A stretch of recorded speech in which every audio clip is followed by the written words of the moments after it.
नमस्कार, स्वागत है एक बार फिर से। आज मैं आप लोगों को अकाउंटिंग के बारे में टॉपिक मेरा जो है देखेंगे। क्लासिफिकेशन ऑफ अकाउंट को कितने भागों में बांटा गया है उसके बारे में, और ये कितने प्रकार के होते हैं तो देखेंगे, ध्यान देंगे। सबसे पहले ऊपर में लिखा हुआ है, इसको नोट भी करते चलिएगा क्योंकि आपको नोट भी करना है। मैंने बताया था पिछले क्लास में, classification of account. The classification of account given as followers. ये देखेंगे क्लासिफिकेशन ऑफ अकाउंट में अकाउंट मुख्यतः दो भागों का ही बताया गया है, जबकि मैंने पिछले वीडियो में बताया था तीन भाग है। लेकिन कैसे तीन भाग है उसको समझना है। देखिए, अकाउंट जो है दो भाग है, पहले पर्सनल अकाउंट और एक है इम्पर्सनल अकाउंट। अब पर्सनल अकाउंट के तीन भाग है। पर्सनल अकाउंट के कितने भाग है? तीन भाग है। Natural personal account, artificial personal account और रिप्रेजेंटेटिव पर्सनल अकाउंट। उसके बाद है इम्पर्सनल अकाउंट। इम्पर्सनल अकाउंट के दो भाग है, रियल अकाउंट और एक है नॉमिनल अकाउंट। अब रियल अकाउंट का जो दो भाग है उसका नाम है टेंजिबल रियल अकाउंट और एक है इंटेंजिबल रियल अकाउंट, जबकि नॉमिनल अकाउंट का कोई भी भाग नहीं है। तो इस प्रकार से आप देखेंगे। अब ये जो पर्सनल अकाउंट है ये तो एक ही अकाउंट हो गई ना। उसके बाद इम्पर्सनल का दो भाग है। इम्पर्सनल का दो भाग है तो ये रियल अकाउंट तो एक ही हो गया, टेंजिबल रियल हो या फिर इंटेंजिबल रियल हो। तो एक अकाउंट यहाँ से निकलता है, एक अकाउंट यहाँ से निकलता है, और उसके बाद है एक है नॉमिनल अकाउंट, तो एक यहाँ से निकलता है। तो एक दो तीन, यानी कि पर्सनल अकाउंट, रियल अकाउंट और नॉमिनल अकाउंट, और ये सभी इसी के अन्य अन्य भाग हैं। चलिए ध्यान देंगे आगे जो हमको सीखना है। अब आपके मन में सवाल आ रहा होगा कि ये पर्सनल अकाउंट होता क्या है। अकाउंट तो आपने सीख लिया ऊपर में कि अकाउंट क्या है। तो अकाउंट मीन्स खाता होता है, और ये खाता कितने प्रकार के होते हैं। तो खाता जो है तीन प्रकार के हैं, पर्सनल अकाउंट, रियल अकाउंट और नॉमिनल अकाउंट। पर्सनल अकाउंट का तीन भाग, natural personal account, artificial personal account और रिप्रेजेंटेटिव पर्सनल अकाउंट। जबकि इम्पर्सनल अकाउंट का रियल और नॉमिनल। रियल अकाउंट का दो भाग, real tangible account, tangible real account और इनटेंजिबल रियल अकाउंट। चलिए, अब पर्सनल अकाउंट किसे कहेंगे देखेंगे, थोड़ा सा आपको समझना है। परिभाषा भी लिखते चलेंगे तो आपके लिए फ़ायदे होगा। पर्सनल अकाउंट किसे कहते हैं तो देखेंगे, थोड़ा सा ध्यान देना है। Personal account which are related to individual firm, companies, cooperative society, bank, financial institution are known as personal account. The personal account are many further of classified into three category. देखेंगे, पर्सनल अकाउंट वैसा खाता जो individual व्यक्तिगत से संबंधित हो, जैसे कि फॉर्म मीन्स होता है enterprises business, company private limited business, cooperative society business, उसके बाद बैंक या फिर फाइनेंशियल इंस्टीट्यूशन। ये सभी जो है क्या है, एक प्रकार से पर्सनल अकाउंट है। अब पर्सनल अकाउंट को क्या किया गया है, तीन भागों में वर्गीकृत किया गया है। पर्सनल अकाउंट में देखेंगे तीन भाग कौन कौन से हैं।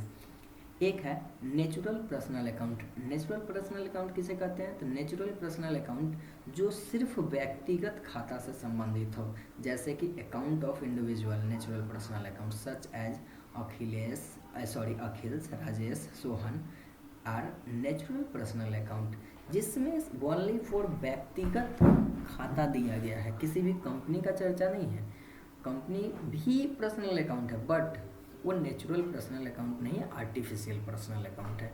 जबकि नेचुरल पर्सनल अकाउंट में ओनली फॉर व्यक्तिगत लेजर आते हैं। ओनली फॉर आप ऐसा कह सकते हो कि पर्सनल अकाउंट में अखिलेश, राजेश, मोहन, सोहन जो भी है वो सारे आ सकते हैं। उसके बाद क्या है artificial personal account. Artificial personal account जो बनाया गया हो, आर्टिफिशियल का मतलब ही होता है जो बनाया गया हो, जो मनुष्य का निर्माण किया गया हो। इसमें देखेंगे account of firm, companies, bank, institution as a Reliance Industries. उसके बाद लिखा हुआ है Lions Club, MS Sham and Sons, Punjab National Bank, national, जितने भी बिजनेस के अंदर देखते होंगे बिजनेस के नाम से जो संस्थान चल रही है वो आर्टिफिशियल पर्सनल अकाउंट कहलाते हैं। उसके बाद रिप्रेजेंटेटिव अकाउंट क्या है तो रिप्रेजेंटेटिव अकाउंट देखेंगे, लिखा हुआ है the accounts recording transaction related to limited expense and income are classified nominal accounts but is contents case due to the matching concept of accounting. The amount of particular debt is payable to the individual or recoverable from individual such amount related to particular has a expenditure of income and representative personal to whom it payable of whom it recoverable। उसके बाद देखेंगे the account are classified are representative personal account example wages outstanding and prepaid insurance account। देखिए ये क्या होता है, wages outstanding account क्या होता है, जैसे आप कोई काम करा रहे हो किसी से, आपने काम करा लिया और उसको अपने पेमेंट जो है इस मंथ में ही पेमेंट करना था, बट आपने उसको जो है आउटस्टैंडिंग आपके ऊपर गिर गई, या फिर आपने उसको पेमेंट नहीं करा, या फिर आपका इंश्योरेंस प्रीमियम है, इंश्योरेंस अकाउंट है। इंश्योरेंस अकाउंट देखेंगे, इंश्योरेंस अकाउंट में क्या होता है कि एक बार में पैसा नहीं लेता, वो बार बार करके पैसा लेता है। तो वैसे अकाउंट अगर है तो वैसे अकाउंट को हम लोग एक्सपेंडिचर इनकम या फिर एक्सपेंस भी बोलते हैं उसको। तो वैसा जो अकाउंट एग्जांपल भी दिया गया है, wages outstanding account, prepaid insurance account. इस तरह का जो अकाउंट है इसको हम लोग representative account, representative personal account बोलते हैं, रिप्रेजेंटेटिव पर्सनल अकाउंट के नाम से जानते हैं। चलिए ध्यान देंगे। अगला जो आपका टॉपिक है इम्पर्सनल अकाउंट। इम्पर्सनल अकाउंट किसे कहते हैं, तो impersonal account which account which are not personal such as machinery account, cash account, salary account. There are two types of impersonal account.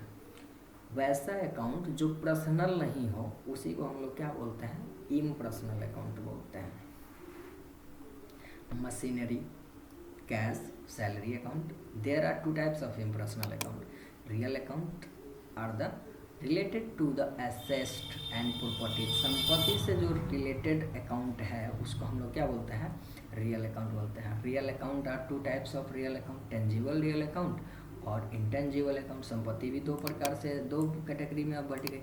Real account यानी कि रियल मतलब होता है वास्तविक, उससे पहले क्या था, पर्सनल था, व्यक्तिगत, और ये था वास्तविक खाता। चलिए ध्यान देंगे। तो tangible, the real account related to the account related to tangible assets which can touches purchase and sold, purchase and sold such as building, plant, machinery, cash, furniture etc इत्यादि। ये सब जितने भी परचेज हो गए, उसके बाद बिल्डिंग हो गए, प्लांट मशीनरी हो गए, कैश, फर्नीचर, कंप्यूटर, ये सभी क्या है, टेंजिबल रियल अकाउंट है। टेंजिबल रियल अकाउंट मीन्स क्या, जिसको हम लोग टच करके देख सकते हैं, छू सकते हैं, वैसे को हम लोग टेंजिबल रियल अकाउंट बोलते हैं। जबकि एक होता है intangible real account. Intangible account ये आपको जो है इसमें फिजिकली रूप से आप देख नहीं सकते हो, लिखा हुआ है the account related to intangible asset which do not have a physical shapes are the amount account related to intangible assets such as goodwill, trademark, copyright, patent.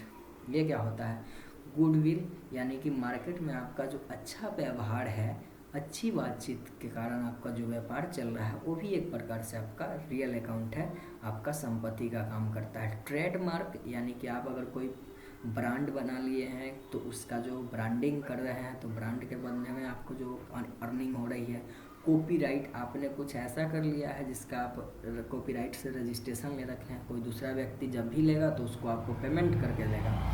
Patent या फिर इस तरह का जो भी अकाउंट है जिसमें आप फिजिकल रूप से कुछ भी नहीं है, बट डॉक्यूमेंट के हिसाब से आप क्या करते हो, पैसा उससे अर्निंग करते हो, तो वैसे को हम लोग रियल अकाउंट के अंदर रखते हैं। नॉमिनल अकाउंट किसे कहते हैं, नाम मात्र का खाता।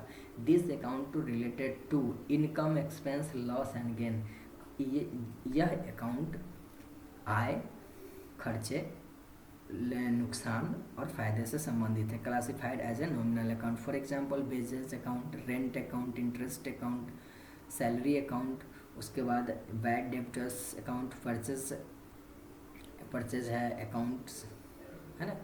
उसके बाद देखेंगे ये सभी जो है क्या आते हैं नॉमिनल अकाउंट के अंदर। यानी किसी भी प्रकार के आपके खर्चे हो रहे हैं बिजनेस में, या फिर आपको जो है खर्चा के अलावा आपका जो है इनकम हो रहा है, या फिर आपका लॉस हो रहा है, या फिर प्रॉफिट हो रहा है, तो उस केस में उसका जो है हम लोगों को नॉमिनल अकाउंट का रूल्स को पढ़ना पड़ेगा। अब आगे आपको देखना है इसके बारे में। चलिए तो इसको आप नोट करते जा रहे होंगे, मुझे भी याद है। चलिए नेक्स्ट अगला जो टॉपिक है ये देखेंगे। अब आप किस प्रकार से काम करते हो, इसका रूल्स क्या है, तो देखेंगे।